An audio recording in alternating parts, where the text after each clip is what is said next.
એના આધારે ડિફાઇનાઇટ distance, time distance relay અને બાયસ્ડ રિલેનું વર્ગીકરણ કરો.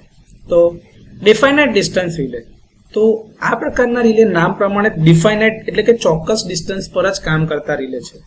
તો જ્યારે રિલે દ્વારા જોવામાં આવે માપવામાં આવતો ઇમ્પેડન્સ એ ફિક્સ લાઇનની લંબાઈનું જે ઇમ્પેડન્સ છે એની પ્રીસેટ વેલ્યુ જે નાખી હશે એના કરતા ઓછો માપતો હશે, એટલે કે ઇમ્પેડન્સ ઓછો હશે ત્યારે કોઈક ફોલ્ટ થયો છે એવું કહેવાય.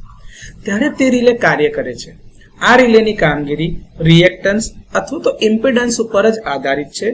આ રિલેના ઓપરેશનમાં સમય ઉપર ક્યાંય આધાર રાખતા નથી. એટલે આ ડિફાઇનાઇટ ડિસ્ટન્સ રિલે છે.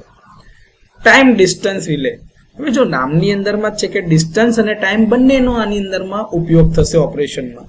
તો જ્યારે રિલે દ્વારા જોવામાં આવેલ અથવા તો માપવામાં આવેલ ઇમ્પેડન્સ પ્રીસેટ વેલ્યુ કરતા ઓછો હોય અને ઓપરેટિંગ ટાઈમ જે છે અથવા તો જે ફોલ્ટ થયો હશે એ નજીક હોય કે દૂર હોય એના સાથે એનું ઓપરેશન એ અંતર સાથે ઇનવર્સ પ્રપોર્શનમાં બદલાતું હશે.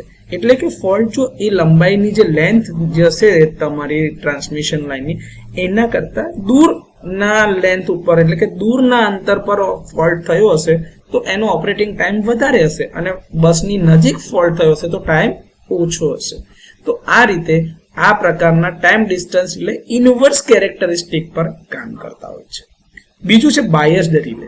તો આ પ્રકારના રિલેમાં એક વધારાના વાઇન્ડિંગનો આપણે ઉપયોગ કરવામાં આવે છે જેથી કરીને રિલેના સેટિંગ્સમાં આપણે ફેરફાર કરી શકાય.